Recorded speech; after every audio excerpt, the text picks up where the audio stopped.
Beliau adalah Maulana Al-Habib Husain bin Ahmad Al-Ghadri Jamaluddin, seorang penyebar Islam dari semenanjung Arab yang terkemuka di negeri Melayu.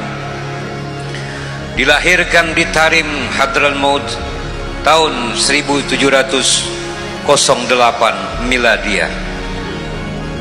Beliau menemui zaman keemasan Tarim, masa Al-Imam Al-Habib Abdullah bin Alwi Al-Haddad radhiyallahu anhu. Mata rantai nasabnya secara tersambung kepada pemuka Nabi, pemuka para Nabi, penghulu para Nabi, yaitu baginda Nabi Muhammad sallallahu alaihi wasallam.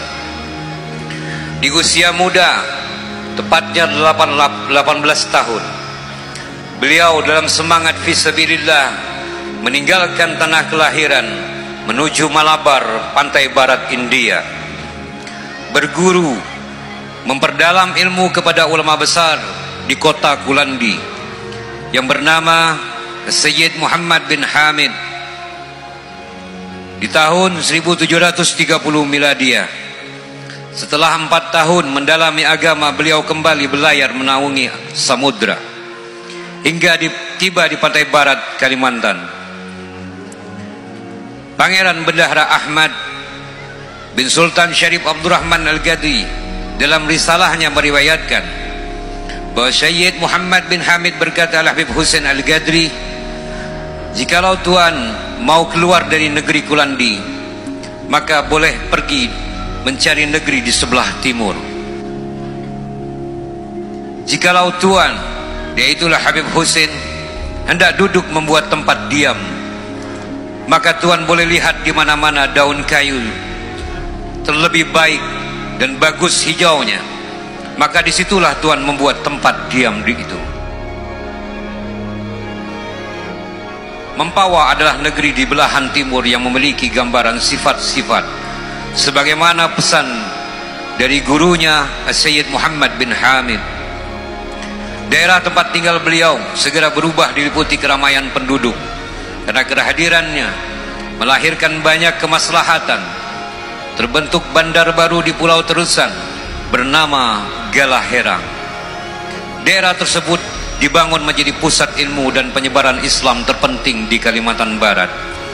Kemajuan Galaherang melatar belakangi kepindahan kerajaan Mempawah dari si bukit ke Terusan.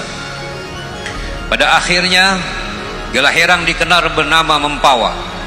Muslim dari Sanggau, Sintang, Matan, Sambas hingga dari Sumatera, Kalimantan Selatan, Sulawesi berdatangan ke Galaherang.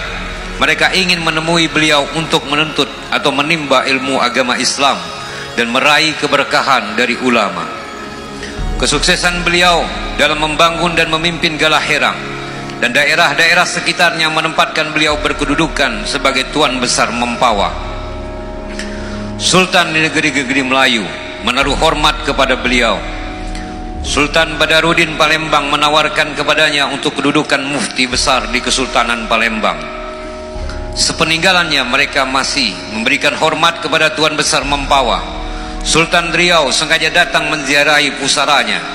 Sultan Simpang Matan menghadiahkan nisan batu marmer dari makamnya. Di masa itu Mempawah menjadi tujuan baru bagi perjalanan muslim dari berbagai daerah.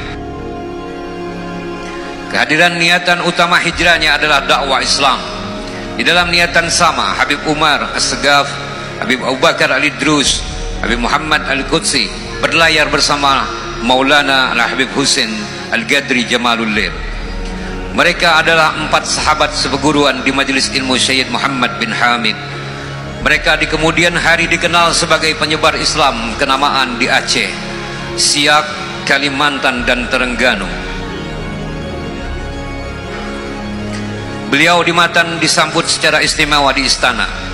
Ketinggian ilmu dan akhlak membuat Sultan menempatkan dalam tata pemerintahan kesultanan sebagai sahibul wilayah qadha. Kedudukan dimuliakan tidak membuatnya taat pada Sultan dalam hal tidak semestinya. Hukum Islam di masa beliau ditegakkan secara berkeadilan karena tanggung jawabnya sebagai qadhi. Maulana Al-Habib Husain mulai membangun kehidupan rumah tangga di Matan dengan menikahi 3 muslimah tempatan. Istri pertama beliau bernama Nyai Tua, ibu dari Maulana Sultan Syarif Abdurrahman Al-Qadri. Istri berikutnya adalah Nyai Tengah dan Nyai Bungsu. Al-Habib Hussein Al-Qadri Jamalul Lail wafat di hari Rabu pada tanggal 20 Maret 1771 Miladiah, bertepatan dengan atau bersamaan dengan 3 Zulhijjah 1184 Hijriah, tepatnya di waktu zuhur. Usianya dalam hitungan kalender Masehi memasuki umur 63 tahun. Selanjutnya jenazah beliau dimakamkan di daerah tepian sungai kecil Desa Sejegi, bersebelahan dengan pusara Nyai Tua.